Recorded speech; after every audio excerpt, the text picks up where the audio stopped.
And now I have a new pair on stage, none other than Per Holmén. Welcome. So nice to have you. Thank you. Nice to be here. What is it that you're going to do now? I'm going to take the opportunity to tell everyone about the Game Incubator, All right. a little bit how we work, and talk tell about those companies that has left the incubator during the year. And we're also going to talk to one of the developers that just left the incubator. Brilliant. All right. So there it is, right there. Per Holmén, the stage is yours. All right. Thank you very much. All right. So yeah. Okay. This is the one I'm going to use, right? Okay. Yeah. My name is Per Holmén. I'm a business developer in the incubator. I've been around for quite some time. I've been working in the incubator since 2008. When I started then, I think it was like 4 teams joining the incubator back then. Today there are, I think we are like 17 teams right now doing games within the incubator. Being there so long, I've been working with teams like Stanlock Studios, Pieces Interactive, Ludosity, Landfall, and Flamebait, just to mention a few. My specific role in the incubator is to manage the program and the process for the incubator. Yeah, as I mentioned, we've been around since 2004. It's all due to the fact that the university pivoted I'd say it was the software development and the system development programs at the university towards game development programs. So it's all thanks to them that we are here right now, and the .com crash, of course. So. In 2004, I think it was in the spring in 2004, the first company came along. It was Lockpick Entertainment. They were building some sort of PvP role-playing asynchron game, massive multiplayer thing, which you can understand with our. With the experience from us as well as the team, it was kind of hard to pull off. But and I think there were like 23 people working on that case at the top of the production back then.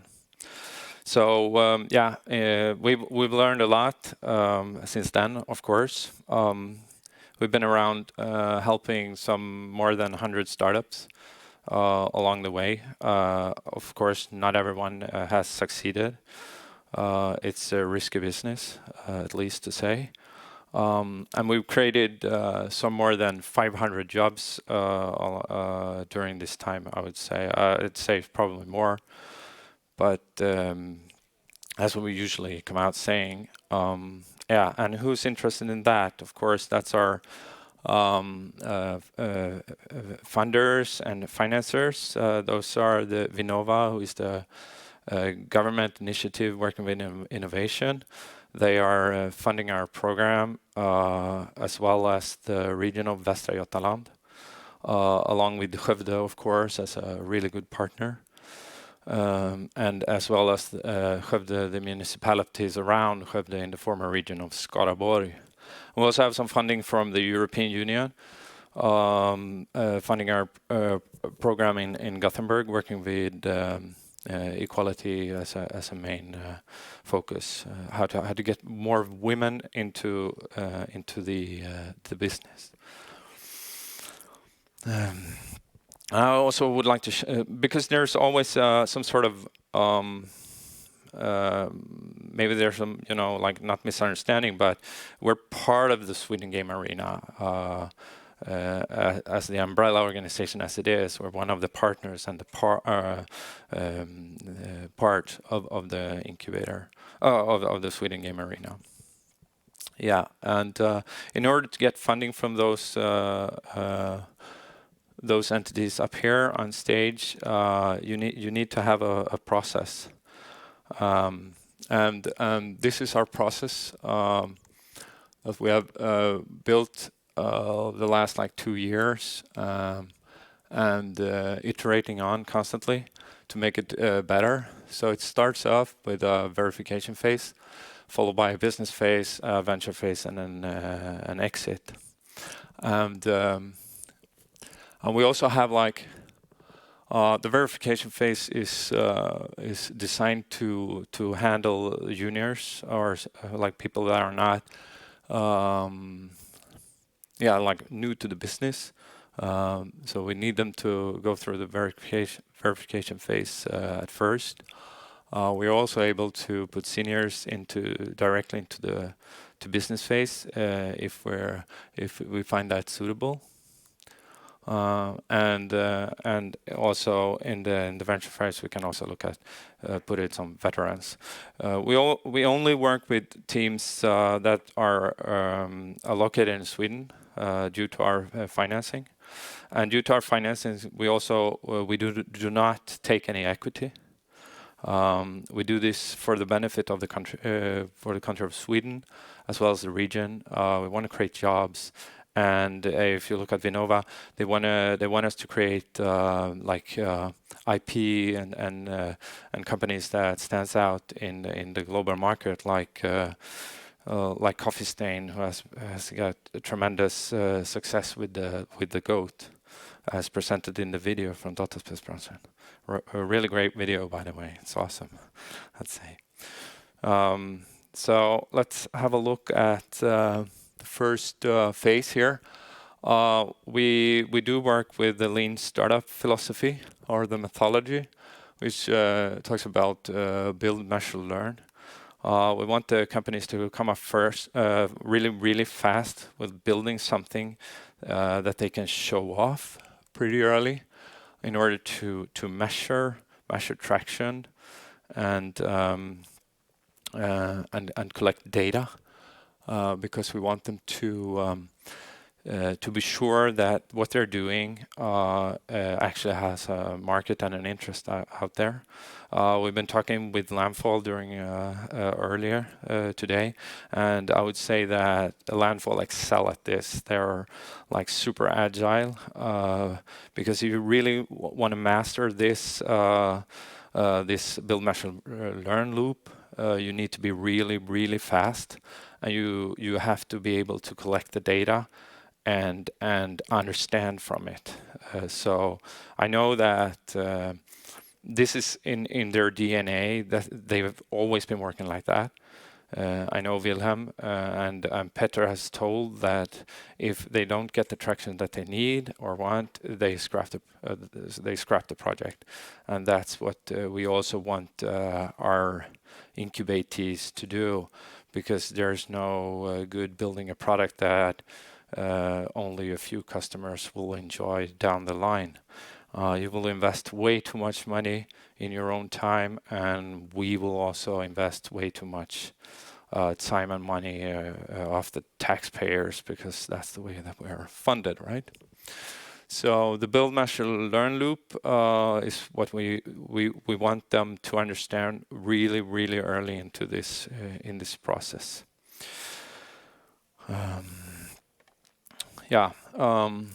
So the verification phase itself, it dures for like 3 up to 4 or 5 months, and after that we prepare them to pitch, and then they can answer the questions: who are their audience, what's their unique selling proposition, and are they able to build a sustainable company out of this? So, but it's a lot focus on the product and the market viability for it, and to help us out with that, we have this is just a few of them that we are able to work with. We're always looking for new partners in this to be able to have like a perfect fit, to put up like a pitching panel for these teams. So we've been working with Of course, Embracing Group is a great partner in this. Raw Fury and Thunderful, as well as Lampful and Stunlock. And it's not just I would say that it's not just the traction that the product is getting. It's also we're looking at different criteria. It might be, yeah, of course, if there's an interest from the panel, that's very interesting for us to work further with those teams. But we also look at the uniqueness of the product. If it's innovative, is it possible to somehow get an IP strategy, protection? Are you building your own platform? And also, of course, there are criteria around the UN sustainability development goals, as we're working with Vinnova as a financer. So those are the criteria that has to be met in order to be able to reach the next phase of a business phase. So I'm going to show you. This is one of the teams. This is actually before we started to work with this process. This is from Flamebait here in Skövde. They came to us, started up their business back in, I think it was like 2016. We incubated them in 2000. I think it was 2016. They were building some sort of a mobile game. They were not happy with the traction they got. They wanted to be more assured that they were doing, that there was a viable market. And when they came back to us, they just stepped away and said, "Okay, we're going to work on this. We don't know what we're going to do. Let us work for ourselves for a while, and we'll come back if we come up with some great ideas." And they came to us and they showed Passepartout, the Starving Artist. And I think when Matthias came along, I think they had like 13,000 downloads of this early prototype of Passepartout. And they also had a couple of influencers who had done some content. And they were of course doing genitals as well. It gathered a lot of traction on the internet, and we felt assured, and they were assured as well. So they ended up doing Passepartout, the Starving Artist. So this is the final product from Flamebait. They did really well. I think they, like during the first 3-6 months, they created a runway for themselves for 2 years. So it's really good. It's really good. The next phase is the business phase. I'll have to be excused me using kind of a stereotypical picture here, but I'm going to explain it later. So now we're focusing more on building the company in the business phase. So leaving the product, going more into helping the entrepreneurs to be, or the startup company to become more savvy in the business area. So we prepare them. We do workshops within relevant areas like economics, leadership, IP strategy, and marketing, and of course sustainability. So so we don't want them to change. We just want them to have a more open mind and be more business savvy. So that's what the picture is supposed to show. And now I would like to show a video from one of the teams that we just 3 months ago we took into the incubation process directly into the business phase. So if I can have that video going on.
Yeah, right.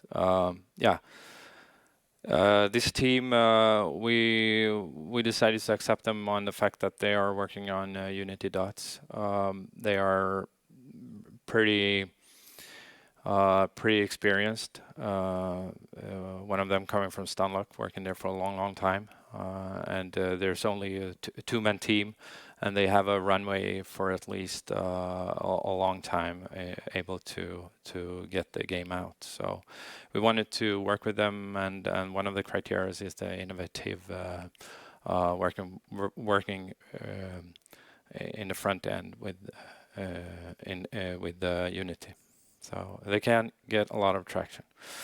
And this was one of the first videos that they actually released. I think they released it yesterday, so this is pretty new. Yeah, and the last phase, the venture phase, is actually, you know, like venture out on your own and go organically, like Flamebait did, and as well as Knackly Bang is trying to do. Or you can venture out for venture capital. So in order to do that, it usually takes some more time, and we're able to have them incubated for a long time if they need our help. I can also say that once they get funded and they lose more than 25% of their company, 25% of the company, we're not able to work with them anymore due to those criteria from the Vinnova. And after that, we exit the companies. We exit them into our ecosystem. So these are just a few of the companies that we have in our ecosystem right now. And we want them to thrive and grow in our community, and that's where I'd say that Sweden Game Arena comes in as a great partner to be the glue in that society, to help them further along. Those companies down to the right there, those are the ones located in Gothenburg, where we've been working since a couple of years. Where we have an outlet as well. And talking to exit, these are some of the companies that I would like to mention that are exited this year. This is Iron Gate, Rickard Svensson, who used to be in the incubator, working for Pieces Interactive for several years. He wanted to jump ship and start his own game company. So he's doing Valheim, a Viking horror, no, not horror, Viking survival game. It's really great. We hope the best. Today he started out as a one-man army, and today there are 4 people in the company. Itatake has also been doing great. They've been around for quite a while. They've released 8 games on mobile platform. Earlier this year, I think it was, they released Gunslinger, who has attracted a lot of attention, and they're doing really good with this game. It's a physics-based shootout game. It's really cute. The both founders, Thomas and Matthias, are from the marketing sector before they started their company, and you can always see that through their pitches. They are great doing pitches. Also, I would like to mention Sightline Labs. It's got like the greatest CEO in Stefan Stångberg, who's really energetic, a lot of positivity. Yeah, they're a Swedish team. They're building a game around American football. They were recently acquired by Gold Town Games, so we wish them the best of luck. And not the least, Hyber has been in the incubator for almost 3 years. Closed their, I think it was their second round just a couple of months ago, and had an investment for almost 20 million coronas. So Mikael Lyngfors and Mattias Johansson We wish you really the best, and good luck with the platform. The game is some sort of a more mature audience, pivoted towards the Roblox audience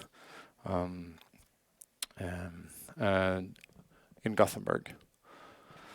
And now I would like to have a word with Per Fornander, who is one of the founders for Carry Castle. So if we could hook him up here.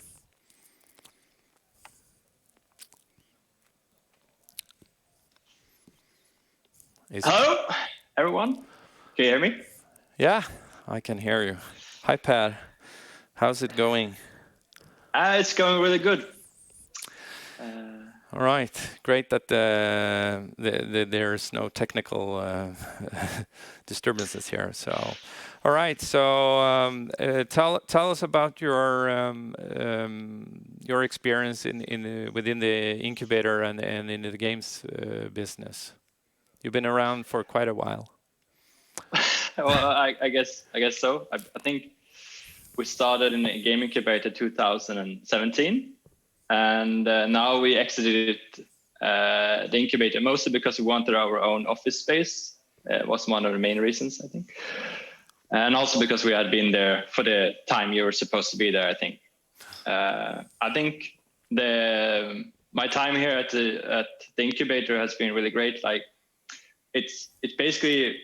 It evolved me and my co-founder Robin a lot business-wise, and maybe it made us more cynical, but it's also made us more realistic in how to survive making games. I think that's. But I also met a lot of very nice people, both in Skövde and around the world, and that's pretty much thanks to the framework and network that the Game Incubator has. What was like? What are your greatest learnings during the time in the incubator? Would you say? I would say my greatest learnings are number one thing in a way is that listen to the coaches, but don't their voice their word is not God, and they are only people, and they might not have the same experiences or the knowledge that you need. Like, even though they have great knowledge and a great knowledge about many things, they might not have the knowledge that enables your business idea. And maybe you need to believe in yourself a little bit more sometimes. And the other part is that view everything, like when you're making a company, you need to make everyone is a customer for you. Like the audience is a customer, obviously. But also the publisher, if you have one, or the marketing people, everyone is a customer in a way. And to sell to a customer, like a publisher, for example, you need to understand what's their budget. You need to understand what position they are in. And it's kind of very easily to squander an opportunity if you either want too little or too much. And you need to kind of do your research and ask other game developers that have been dealing with this publisher before, and understand what is a reasonable amount to ask and how big of a team are they looking for. And usually, I think when we were early on we were like very confused and we didn't really know anything of this, and we were kind of just, and the incubator kind of told us, yes, pitch it, like as if it's like a Silicon Valley startup. But the game industry is a bit different than that. And it's very hard to pitch to a publisher, especially as a newer company. That's like I think viewing everyone as a customer and understanding risk perhaps as well, that the publisher or the investor do not want to, and even if it's a Kickstarter, they want to have as little risk as possible to have the dreams come true in a way. All right. If that makes sense. Yeah, you were talking about like talking to other developers. What are your like experience having your office in Gothenburg? It sometimes was very crowded. A lot of developers. You didn't have your own room, for instance. How did it affect you? Was it like a positive or experience or a negative or both? You know, so. I would say at the start it was mostly positive because it ended up like we Swedes are not as social as other people perhaps, so it's very good that you get thrown into with other people, but at the same time some meetings and businesses and things were kind of a lot harder. So it's a double-edged sword, and now when we have matured, I think it's necessary that we have our own place. But when we started out, I think it was pretty good that you kind of become forced to interact and try to have diplomacy with everyone around you in a way. I don't know. Okay. Right. Yeah, it was quite. I want to have a look at your trailer. So if we can have your trailer up and running, it would be awesome. We can have a discussion about the game.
All right, Per.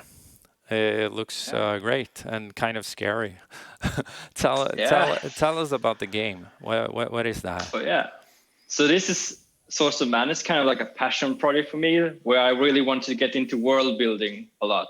And this is kind of a Lovecraftian dark roguelite game with its own kind of twisted IP set in the medieval times. And basically, you're kind of like this gymnastic kind of ninja mage, pretty much. So you're dashing around and shooting monsters. And basically, the goal of the game is to get to the end and find Source of Madness and what that is. So the Source of Madness is something you're constantly striving to and trying to find. And on the way to finding the Source of Madness, you have to battle bosses and a lot of our procedurally generated monsters. So it's a roguelite, a dark action roguelite, kind of like Dead Cells, but more dark. And we're using machine learning to create billions of different monsters. It's kind of one of our unique selling points. Yes, and using machine learning, have that helped you in getting traction for the product? You would say, and how?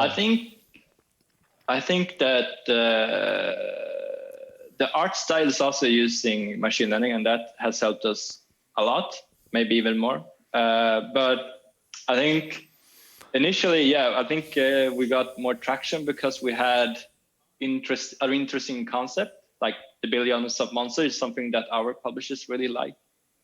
And machine learning can be something that can be very hard to communicate about. But it's still it sounds interesting. So it does help, of course. But it's also very easily to confuse. So it has, I think, mostly good. And I think we will be able to showcase with the coming trailer and coming game that it will be a lot more exciting with the machine learning AI that we have. But I think it helped us to some extent. Yeah. So where is the product today? How far is it to be released? And do you have a partner in order to put it out? Yeah. So we have. Right now, we have the game. We are missing the final boss. We're almost done with the final boss. But otherwise, we have from start to finish. We have all the criteria and unlocks and stuff. We need more content in the game and more classes and stuff and magic. But otherwise, the game is technically almost MVP ready now for the whole game, and uploaded to Steam and all. All right. And we do have a partner, which is Thunderfall Publishing. And they basically, we spent 2 years with consulting work and working on the game at the same time. And then we have Thunderful Publishing financing the last year, this year with Corona, which is pretty nice. So you finally can focus all your efforts on finalizing the game and working and talking with people and the fans. All right. I see that we're running out of time. Thanks for joining in, Pat, and we wish you the best of luck. Hopefully, Corona is getting away, and so I can get down there and visit you guys in Gothenburg really soon. So, thank you very much, and good luck. Oh wait, one thing. Oh, also, I will be here on Friday. Oh That's you the will. last thing. Yeah, so if you have questions, you can ask me on Friday's game startup panel. Yeah. Bye Awesome. bye. Great. Thank you. Bye. Yes, and that was all for me. And we're always, as I said, looking always for new partners within funding as well as publishing, and of course teams that want to join the incubator in one of those stages that I was talking about. So thank you very much for listening.